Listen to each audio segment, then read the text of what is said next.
Zachary's a player known for having an expansive character pool, performing consistently well at the Apex tiers of competition, and one of the most well-known prodigies of Smash Ultimate. Though he took a bit of a hiatus during the midpoint of the game's timeline, upon returning in 2023 he's since picked up a rather curious fighter in the eyes of many, Pit, having achieved bar none the highest results on the character up until that point. The running narrative about Pit and his Echo counterpart Dark Pit, is that they were always very balanced all-rounders but struggled to push beyond average in just about anything. Whatever aspect in which you can label them strong, countless others were stronger, and so when asking who would be considered the poster child of a mid-tier, many would say Pit, the most average character in the game. As we know by now, tier lists are hardly representative of a character's popularity. Some are significantly above Pit in rankings and yet see very little play, while a number of mid or even low tiers have comparatively more representation. It's common for people to consider mid-tiers as bad characters, whether as a result of the slang mid frequently having a negative connotation, or if people have a tendency to lean more top-heavy on things. The point remains, Pit was never viewed as a good character, so I figure for today's episode of Why No One Plays, we'll be talking about a cast member who I personally consider extremely underrated,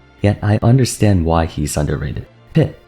The Kid Icarus franchise is a much lesser known series. Even after the release of Uprising, recognition-wise, Pit can't hold a candle to any of the big franchises like Mario, Pokemon, Zelda, Minecraft, and the like. A measurable disadvantage in representation on its own. It's not the be-all end-all, mind you. Characters like Game & Watch and Rob have almost zero recognition from most players, and yet they're frequently mained across all levels. The ideal scenario is for a character to be both strong and widely known. Case in point, Steve. Everyone has played Minecraft once or twice in their life, and Steve is also arguably the best character in the game. This leaves Pit with just practical strength to fall back on, and while the goddess he serves, Pena, has enjoyed fairly widespread usage across all levels of play, due in no small part to a strong and versatile moveset, the Angel in comparison has not. What's interesting is that both reps of the Kid Icarus Uprising franchise distinguish themselves for having all-purpose toolkits, effective at handling all manner of opponents. To be honest, you can easily compare the two. They both have an impressive array of aerial attacks, fast grounded mobility, solid combo games, and confirms, a kill throw, good frame data, and their use of weaponry affords them a fair bit of disjointed range in various aspects. Most notably of all are their special movesets offering a range of utility that grant them a fair bit of matchup resilience. At a surface glance, Pit appears to have almost all the same virtues that players appreciate in Palutena, starting with his normals. Grounded-wise, he has incredible frame data in regards to startup, with none of his attacks possessing a startup longer than 10 frames, including his smash attacks. In fact, Pit has some of the fastest smash attacks in the game at startups of 10, 6, and 5 for his forward, up, and down smashes respectively, making them a regular part of his gameplay in light of how they basically share the same speed as his tilts. And likewise, they're not particularly bad either, giving Pit the same kind of attack speed as brawler characters, but with the benefit of having a disjoint, not unlike Roy for instance.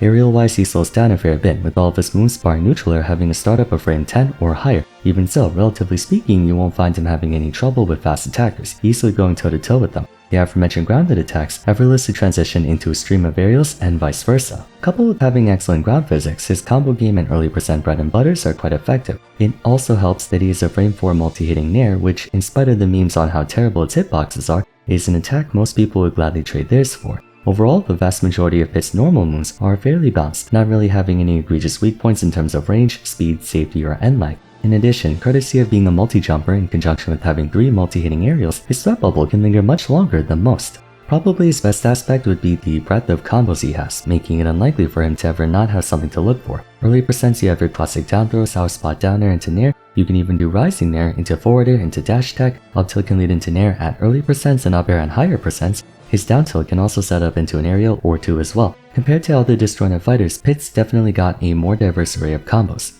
The second main strength of Pit is neutral. Both Pit and Dark Pit have solid neutral beasts, serving as easy ways to apply chip damage to their opponent. And with how fast and speed set projectiles are, along with their fairly low end lag and even use off stage, you can pressure opponents into approaching without trouble. From then on, Pit's great ground game and ground physics make him a commendable whip punisher. His great neutral game can transition well into a strong edge guarding and ledge trapping game too. His bow can be used for easy games off stage, not to mention neutral is a poor in angle and lingering hitboxes, making it super easy to edge guard anyone with bad recoveries. Overall, most would agree that his advantage state is quite good, expected for someone with a modicum of mid-range pressure and good frame data. His disadvantage, while not great, can be fairly ambiguous to deal with as well. I plan to talk about his vulnerability in this department of course, but as a multi-jumper, he can mix up when he lands on the ground, when he decides to actually reach for the ledge, and let's not forget, he's the only character with the ability to effectively shield in the air thanks to Guardian Orbiters, a shield that can also reflect projectiles and is surprisingly unsafe to hit due to the weird interactions with hit lag. As you can see, at least superficially, it's hard to really pinpoint a glaring weakness with the guy. He's got a bit of everything: movement, combo game, neutral, edge guarding, ledge trapping, defense, punish, poke, zoning, and anti-zoning,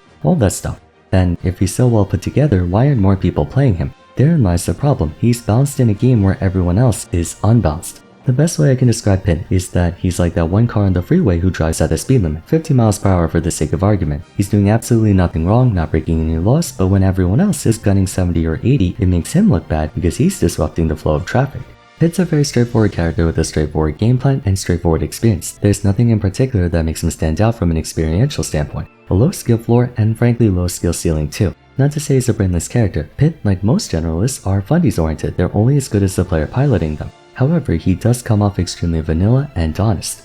Now, I personally don't consider him to be all that honest given how much I hate Guardian Orbiters as a concept, but objectively, Pit lacks that, I suppose, bullshit factor to him. Everything he does is fair. Despite having incredibly fast frame data on the ground, they don't produce disproportionate results. As bad as it sounds, BS is a huge factor for why people lean towards playing a character for the simple reason that players are naturally drawn to gratification in the sense that if you put in X amount of effort to receive X amount of reward, logic dictates you would want to maximize that return on investment, right? Do you think Kazuya would be half as popular as he is now if Electric Wind God Fist didn't have full body intangibility and led to guaranteed conversions at any percent? Probably not. For that matter, Pit has a normal return on investment for just about all of his moves. Virtually every character has one or several attacks with disproportionate return on investment for the effort required to land it.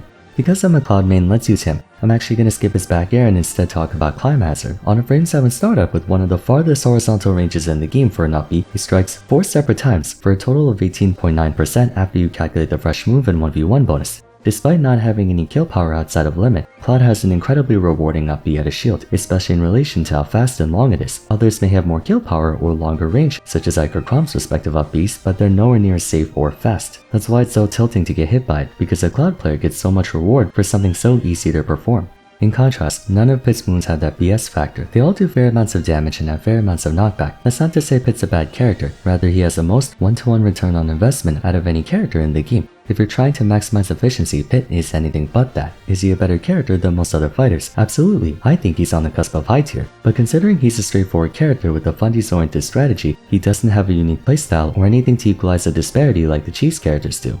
Therefore, it's all about numbers, and he has by far the least generous numbers in the game. It's the same reason Lucina isn't played too much despite being generally regarded as a strong character. She has a fair return on investment, but pragmatically, why would you play someone fair when you can play someone unfair and gain more reward for your efforts? Recalling the comparison I made between Pit and Palutena, they're both generalist fighters with a versatile array of moves. Why does Palutena see so much more play than Pit when they're both cut from the same cloth? Because Palutena has more return. The easiest comparison would be their respective nairs. Pit's nair has often been memed on for being a weaker version of Palu's nair, and while I feel like they're not the most comparable, hitbox wise, yeah, you can kinda see where Pit falls short. By extension, they're uppers. Both uppers are frame 10 and multi-hitters with a very vertical launch angle, but Palutena's upper is bigger and far stronger, one of the best uppers in the game in my opinion. Both their back airs are spacing tools with good range and startup along with being safe on shield, but Palutena has invincibility on hers, making it unchallengeable by stuff like dash attacks or up smashes. When comparing Pit's individual moves to Palutena's, even though the formers are really good in their own right,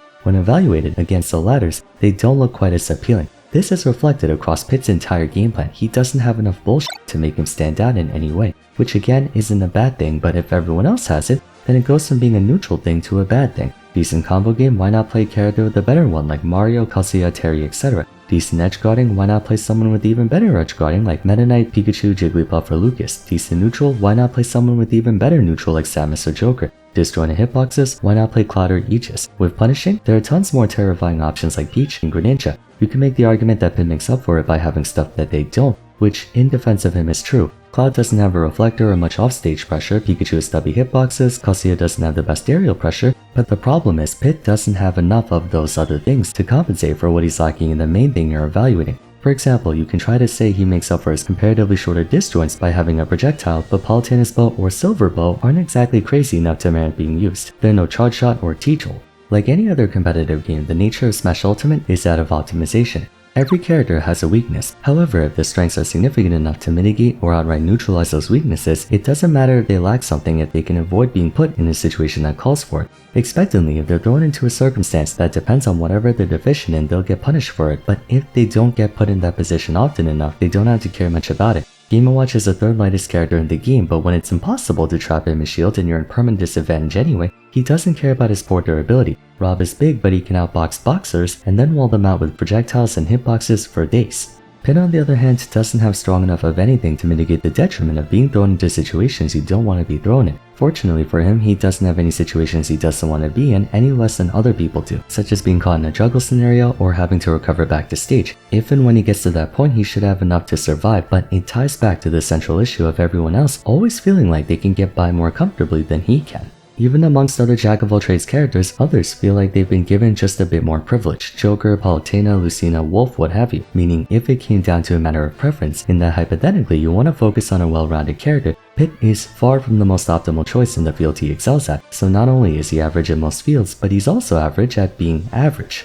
Beyond the scope of relativity, there are also a few notable downsides to his gameplay that prevent him from being seen as higher than mid-tier by many. First and foremost being his modest kill power and damage tracking capability. Though Pit does have a plethora of combos and confirms they don't have the same explosive damage tracking or kill factor as other similar combo strings. Eventually, yes, most of his moves do end up killing. Forward tilt at maybe 130, dash attack at 160 give or take, forward air at 140, up air at around 120 depending on how high above the ground you are, upper dash or electroshock arm or a forward throw near the ledge can work as last ditch kill options too. But realistically, the main ways Pit can score a kill at early percent is through smash attack or back air, neither of which are that easy to land as straight hits. Unless you can edge guard or gimp your opponent, you're likely gonna run into a Sheik type problem where you can rack up damage, but trying to finish the job can be difficult. Secondly, as a multi-jumper, Pit's airspeed does not at all echo his ground speed, making it really easy to wall and juggle him as he tries to land or make an aerial approach. And when trying to recover, Pit players try to avoid using their up B at all cost for the same reason people say Arsene Joker recovery is worse than base Joker. It is one of the easiest up Bs in the game to 2-frame, so while Pit can do a bang up job edge guarding his opponent, it's ironically also easy to edge guard him. Finally, I think the last thing about Pit is that he just doesn't really have sauce. He's not min-min or mid-gunner levels of Resident Sleeper, but nothing he does is particularly impressive to players. Yes, he has elaborate combos, but like I said before, he has a fairly low skill ceiling. There's only so much you can pull off on him, and after a while it starts to get pretty one-dimensional. Lower tier characters might struggle more heavily in certain areas, but they can make up for it by blowing you to pieces when they do find their win condition, as is the case with the likes of Donkey Kong, Bowser Jr., Insane, K-Rool, Banjo, etc. Success on Pit comes down to good play, good fundamentals, a strong advantage state, and that's about it. To his credit, Pit's a good character. He's like a solid B+ student. Not someone who you should write off, but it's understandable why people don't find him that appealing to pick up. If you don't have character appeal from your home franchise, nor do you have the big plays, all you can default to are stats and numbers, of which Pit doesn't really have that much of. That being said, it's a treat to watch whenever Zachary plays Pit. It's the ultimate test of fundamental knowledge and expertise, not really carried by anything but your own skill and execution. I do think Pit's an underrated character, but at the same time I think he's a definition of mid-tier. Someone who can get results if you put in the work, but don't expect him to get you as far as any of the higher top tiers. Anyways, that's it for today. Let me know your thoughts on Pit in the comments down below if you agree or disagree with my points. For now though, if you enjoyed the video, a like and subscribe would be much appreciated. Don't forget to follow me on Twitter at Vars, join my Discord server, and check out my other Why No One Plays episodes if you haven't yet. But till next time, thanks so much for watching, and I look forward to seeing you again soon. Take care.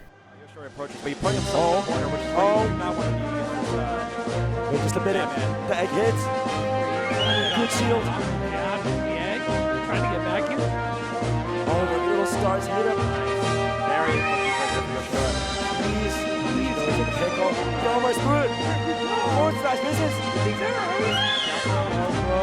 Go for here. The sweet spot back there will kill. Is he up? Is he up? Oh my god.